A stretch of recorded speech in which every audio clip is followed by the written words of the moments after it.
because we believe that the world is one. Watch us in Africa, Europe, USA and Canada, South America, Asia Pacific, Middle East and North African regions. Also available on these digital platforms across the world. WION. World is one. The Earth is sending distress signals. Wildfires, droughts, and melting glaciers. Can we reverse the damage? Explore the harrowing effects of climate change. It's a wake-up call. Global emergency. Climate Tracker on WION World is One.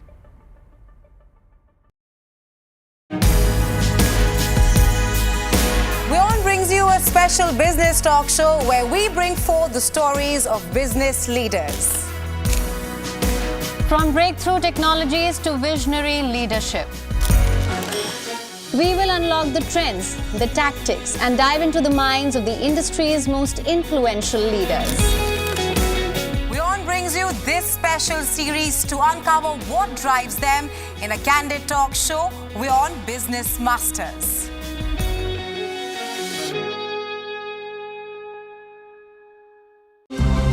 To bring the benefits of the Subhash Chandra Show to your educational institution, teachers and students, send an invitation to Juhi Jha at juhi@such.org.in.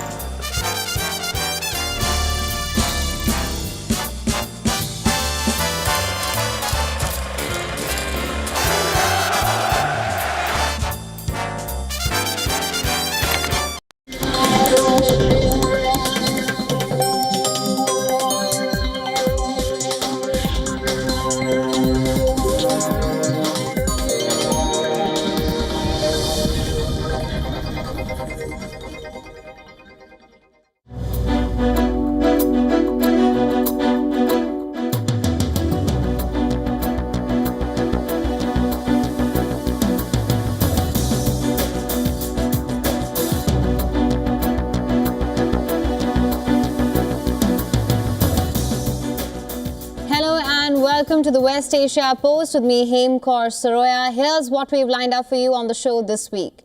Syrian president was toppled by the rebel forces led by Abu Muhammad al-Golani.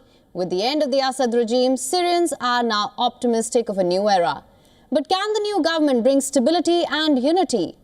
As Syrians celebrate the change, US, Turkey and Israel are scrambling to protect their interests.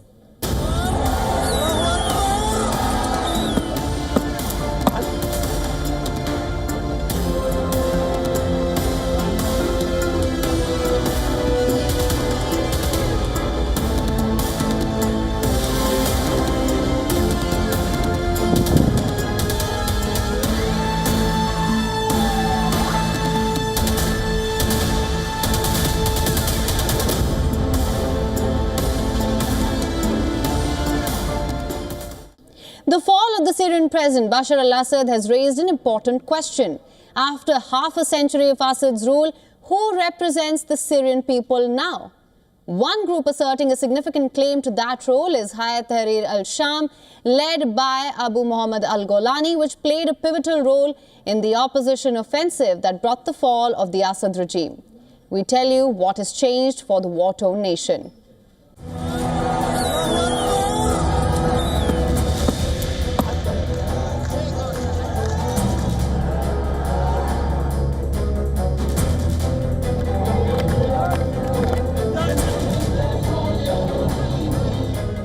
The fall of Bashar al-Assad, which nobody thought possible till just days ago, became a reality on December 8th.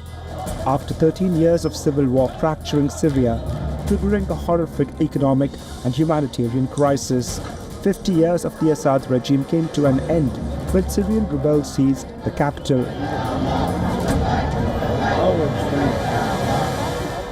The speed of the advance took the regime by surprise, prompting Assad and his family to flee to Russia, a country that has been the deposed leader's long-standing ally.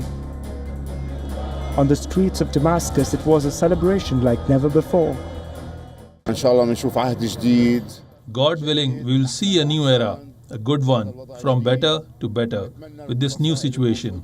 We hope for the factions inside Damascus to control the situation better than it was before, for the situation to work normally and return to how we used to be and even better, God willing. This is what we hope for.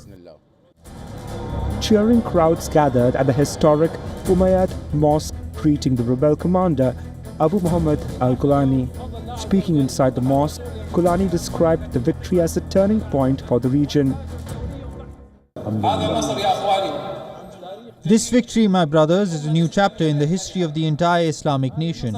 It is a turning point for the region. How many dangers have we avoided? Assad handed Syria over to Iranian ambitions, spreading sectarianism and corruption throughout the country.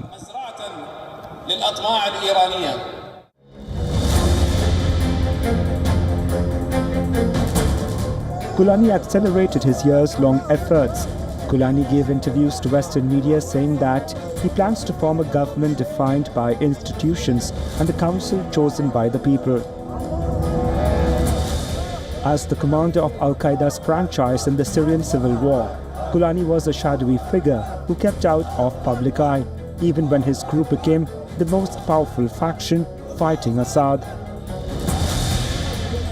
Today he is the most recognizable of Syria's triumphant leaders, having gradually stepped into the limelight since severing ties to al-Qaeda in 2016, rebranding his group and emerging as the de facto ruler of rebel-held northwestern Syria.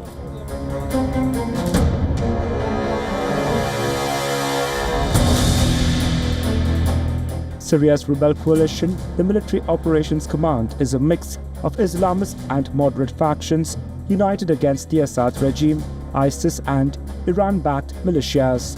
The umbrella group includes Hayat Tahrir al-Sham or HTS, Turkey-backed Syrian National Army and the Kurdish-led Syrian Democratic Forces. The coalition is led by HTS leader Abu Muhammad al-Golani, whose own group has a complicated history. Once aligned with al-Qaeda and mentored by Abu Bakr al-Baghdadi, al-Golani split from the terror body to form a Syria-focused anti-regime front. The group was initially called Jabhat Fateh al-Sham and later renamed Hayat Tahrir al-Sham. HTS has been the de facto ruler of Idlib, the northwestern Syrian city from which the recent offensive was launched. A transitional government has taken over the reins in Syria. Global leaders grapple with the long and short-term implications of the change in power dynamics. For Bashar al-Assad, half a century-old regime headed by his family has become history.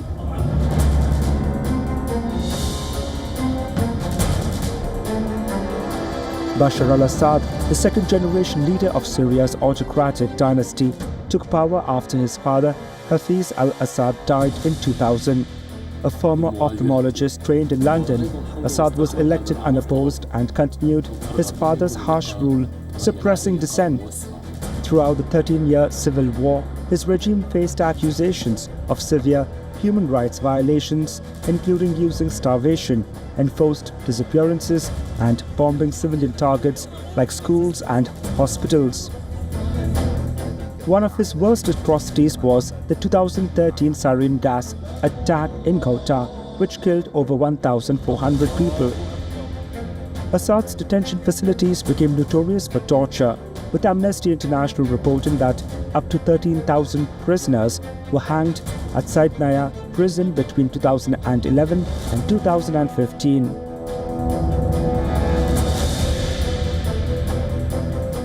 The West once hailed Assad as the Lion of Damascus. He was widely celebrated, with France awarding him its highest honor, the Legion of Honor. Queen Elizabeth invited him and his wife while US Speaker Nancy Pelosi visited Syria. European and Arab leaders met with him frequently, and even the Pope made a visit to the country. At one point, Assad enjoyed significant diplomatic recognition and attention from the international community. Syrians also adored Assad. In 2010, the New York Times ranked Damascus 7th on its list of the 31 best places to visit in the world. That same year, Vogue praised First Lady al-Assad in an article titled A Rose in the Desert, highlighting her work in education, charity and healthcare. Born and raised in the UK, Asma met her husband, an ophthalmologist, there. Under Assad, Syria was seen as peaceful, safe and prosperous.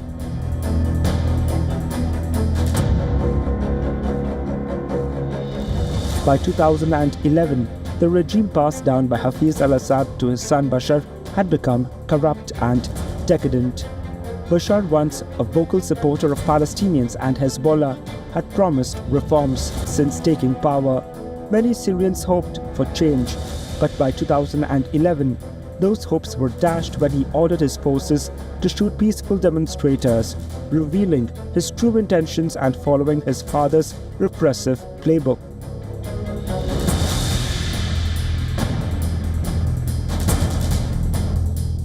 Despite early celebrations, the change in power is shrouded by uncertainty. The new leadership has now said that Syria's constitution and parliament would be suspended during the 3-month transition period. The future of the old guard, including Assad's loyalists, is uncertain. Syria's minority groups are concerned about the new regime's inclusiveness.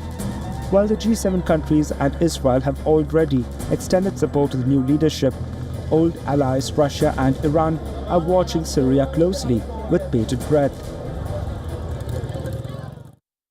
The 13-year civil war has kept Syria on edge, but even after Assad's ouster, the country remains under siege, as US, Israel and Turkey relentlessly bomb Syria to protect their own interests.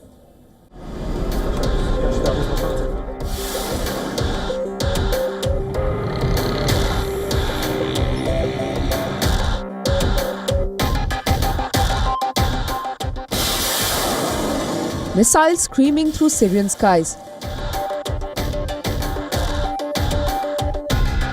Fighter jets constantly dropping bombs. Israeli, Turkish and American forces target critical infrastructure and strategic assets. These images released by the Israeli military show targeted strikes on the Syrian Air Force fighter jets and helicopters, as well as weapons manufacturing sites. Israeli military has also launched a ground offensive. Israeli tanks and troops have advanced out of Israeli-held territory in the Golan Heights and pushed into a buffer zone inside Syria. A move Israel said it took to prevent attacks on its citizens. Multiple countries including Saudi Arabia, Qatar and France have condemned the Israeli incursion. The sudden power vacuum left by Assad's dramatic flight to Moscow has triggered an explosive geopolitical response, with each nation pursuing its own calculated objectives. Israel has carried out hundreds of airstrikes in Syria, targeting chemical weapons caches, missile systems and air defense facilities. These are images of destroyed boats and other equipment belonging to the former Syrian Navy in Latakia on Syria's Mediterranean coast. Americans have thrown their weight behind its ally Israel. Comes to the actions that Israel has taken, the stated purpose of those actions from the Israelis is to try to make sure that equipment that's been abandoned, military equipment that's been abandoned by the Syrian army, doesn't fall into the wrong hands. Terrorists, extremists, etc. With Assad gone, Israel is seizing the moment to eliminate potential threats, saying dangerous weapons might fall into rebel hands. However, many fear that Israel might be aiming for a longer military presence. Israel is not the only country bombarding Syria. The US has bombarded over 75 Islamic State-linked targets, including camps and operatives in central Syria. The US claims the strikes aim to prevent ISIS from regrouping. Turkey too has intensified its actions, using air power to support rebel forces attacking Kurdish-held areas in northern Syria. This has sparked tension with the US as the two NATO allies find themselves backing opposing sides in Syria's fragmented conflict. The United Nations has urgently called for an immediate halt to military actions. The Secretary General is deeply concerned by the recent and extensive violations of Syria's sovereignty and territorial integrity. The Secretary General is particularly concerned over the hundreds of Israeli airstrikes on several locations in Syria. stressing the urgent need to de-escalate violence on all fronts throughout the country. Syria, devastated by a civil war that claimed 500,000 lives, now faces a new chapter of violence. The struggle for control in the post-Assad era has just begun. After Israel-Lebanon truce was announced, hopes were raised for a possible Gaza ceasefire. And now Qatar has said that the mediation efforts for a truce could be on the horizon. More in our next report.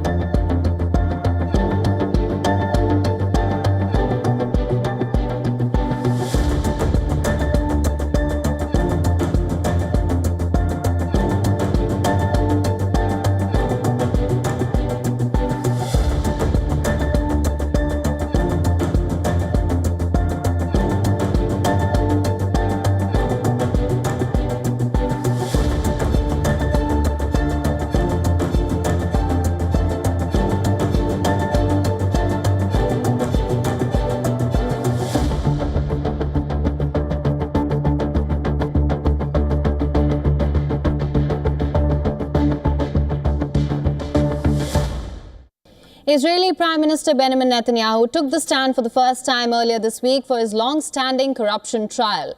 This makes him the first sitting leader of the State of Israel to face criminal trial for corruption. Take a look.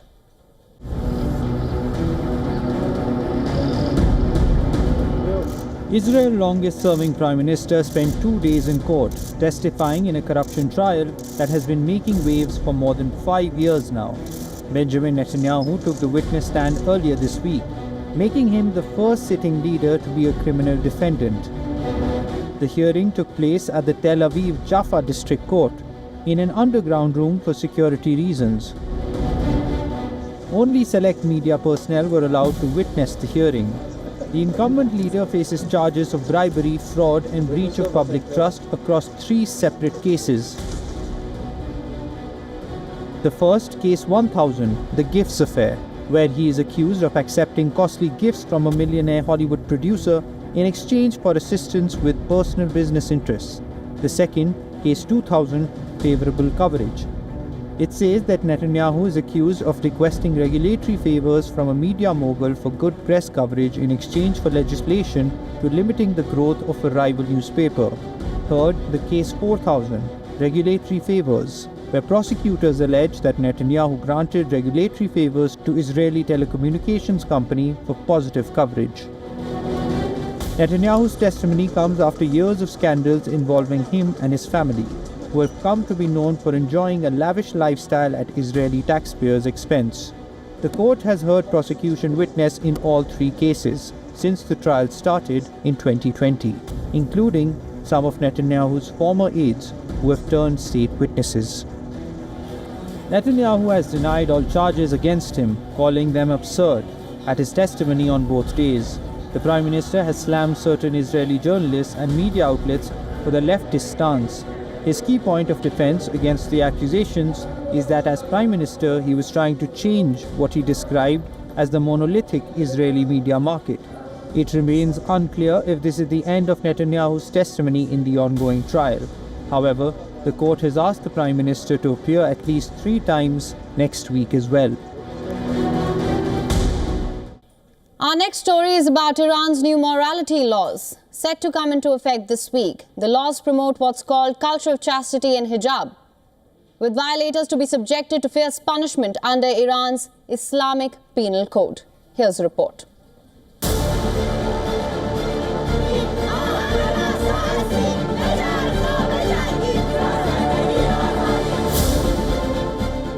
Despite having a moderate president in power, Iran is persistent on clamping down on women's rights. Authorities have adopted a new law to promote what's being called the culture of chastity and hijab. The new legislation imposes severe penalties. Promoting nudity, indecency, unveiling or improper dressing is designated an outright crime. Punishments range from fines of up to nearly $16,000, flogging, and prison sentences of 5 to 15 years. Those whose conduct is corrupt by authorities will face death penalty. Anyone intervening or attempting to stop the arrest or harassment of women and girls defying compulsory veiling could themselves be imprisoned or fined. Human rights group Amnesty International has raised an alarm over this new law. The organization says that its implementation would mean that women and girls sending videos of themselves unveiled to media outside Iran or otherwise engaging in peaceful activism may also be sentenced to death.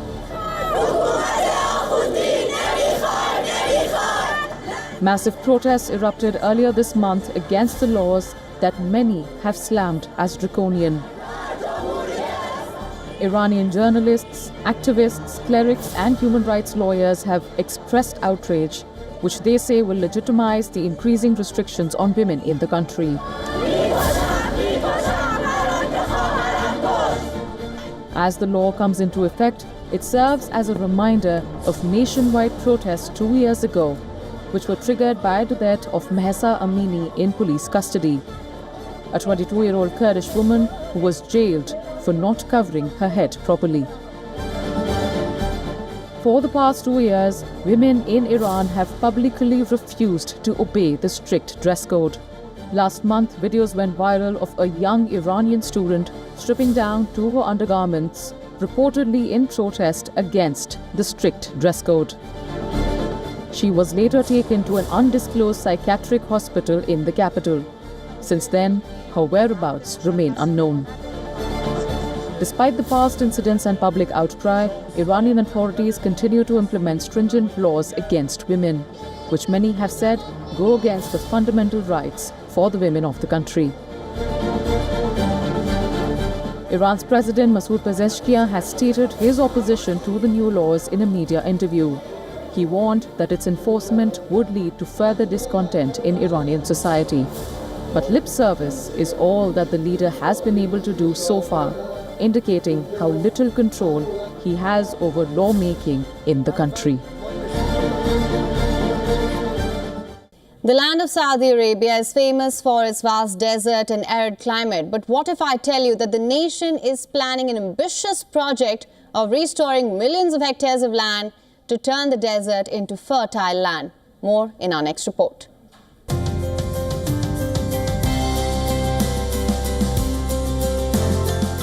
The land of Saudi Arabia is 38% desert. The kingdom lies around a vast landscape of sun-scorched sand and earth, where water is scarce. And now the nation is planning to take a bold stride to turn desert land into soil. A nation synonymous with boundless deserts and rich oil reserves is planning a greener future. It is now investing heavily in green technology to breathe life into the arid land.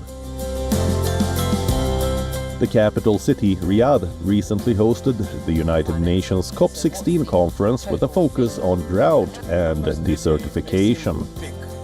As Saudi is familiar with the scenario, the country laid out an ambitious goal of restoring 40 million hectares of degraded desert land. The goal demonstrates Saudi's inclination towards environmental sustainability, but it also remains intertwined with its background as a defender and producer of oil. The nation's environmental initiatives are contradictory to its investment and usage of fossil fuel, which raises the question of whether these green efforts hold sufficient solutions for climate merit. A 2023 report by PwC highlights that Saudi Arabia accounts for an impressive 75% of West Asia's investments in global climate technology startups. Notably, the majority of these green investments focus on energy, with $363 million earmarked for climate-friendly energy solutions. A project is ongoing in Jeddah, helmed by Pei-Ying Hong, an environmental science and engineering scholar from the King Abdullah University of Science and Technology, is trying to utilize microorganisms to convert carbon to methane gas, which powers the facility while purifying wastewater. The outcome will be nutrient-rich water capable of sustaining life in desert. This will further enable feeding of livestock and will also fight desertification. The goal of this wastewater treatment plant is to purify and clean wastewater in an energy neutral or if not energy positive way. What that means is that we want to harvest the energy from the wastewater and convert them into electrical energy so that it can finance the entire wastewater treatment plants to purify that wastewater without the need to tap into landline electricity. Well, that's not all. Another environment and engineering expert is confident of having developed a solution to transform desert land into fertile soil. The key lies in carbon-enriched compost made from chicken manure.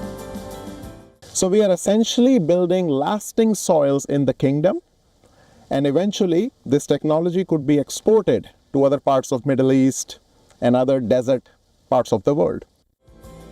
However, according to some critics, all of these attempts by Saudi Arabia is an attempt by the country to green-wash their oil industry, which contributes heavily to the pollution. The fourth edition of the Red Sea Film Festival kicked off in Jeddah with cinema lovers and the film fraternity convening for this grand event. Running from the 5th to the 14th of December, the festival will screen 122 films from 85 countries featuring 46 world premieres, 15 international premieres and 6 Saudi feature films.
And that is all for this edition of the West Asia Post with me, Hem Kaur Saroya, bringing you the latest from this volatile region. Tune in again next week with a brand new lineup. Till then, keep watching WION. World is One.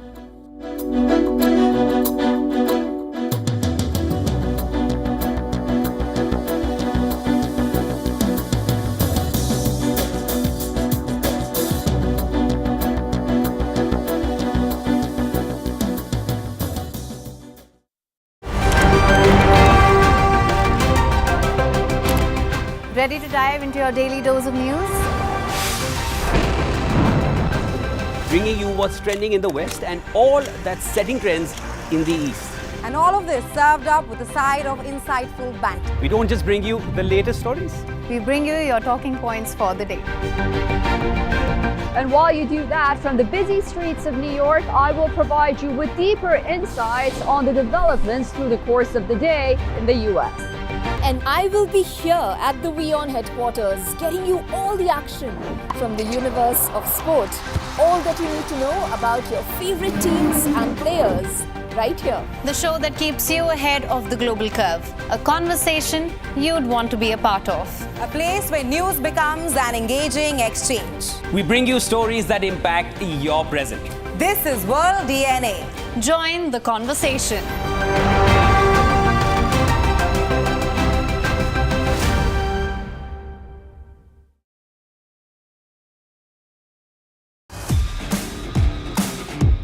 This week on Tech It Out, we tell you about Google's groundbreaking achievement in quantum computing.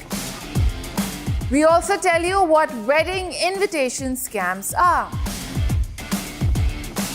And find out how robots are transforming our daily lives. This and more on WION World is One at these times. The time is now. Your vote is your voice. Ghana ushers in a new chapter of its democratic history with the election of NDC's Professor Nana Jane Opuko Agyemang as the country's first female vice president-elect. She will serve alongside returning President John Dramani Mahama. Tensions flare as police and protesters clash in the Mozambican capital Maputo, with demonstrators saying the clashes have turned deadly amid use of live bullets by security forces. And in South Africa, a sanctuary for rescued farm animals in the Western Cape unveils their star artistic marvel, Banksy, the sheep. That's this week on World of Africa, at these times on WION, World is One. WION Health Resort is unique, the only one of its kind. Experience the 4 paths of natural wellness: yoga, Ayurveda, acupuncture, and naturopathy. Each uniquely customized program improves the whole person to make every person whole. Come to WION Health Resort. Make your reservation at WION.com.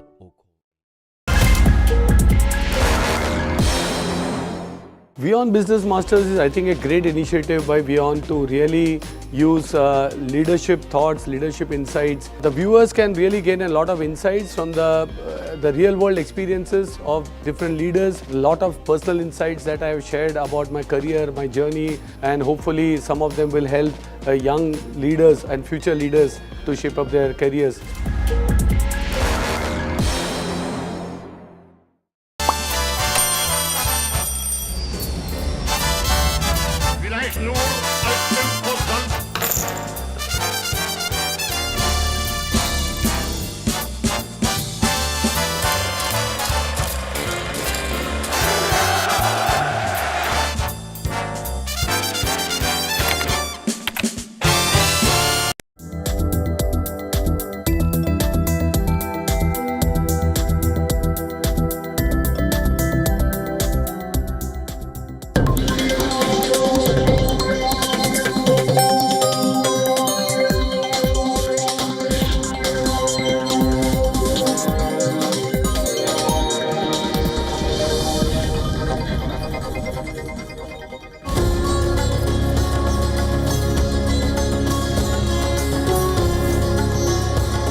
Hello and welcome. You're watching Grace to Power. My name is Mohammed Saleh, and on the show today, France has finally got a new Prime Minister. The centrist François Bayrou has been chosen by Emmanuel Macron. But the question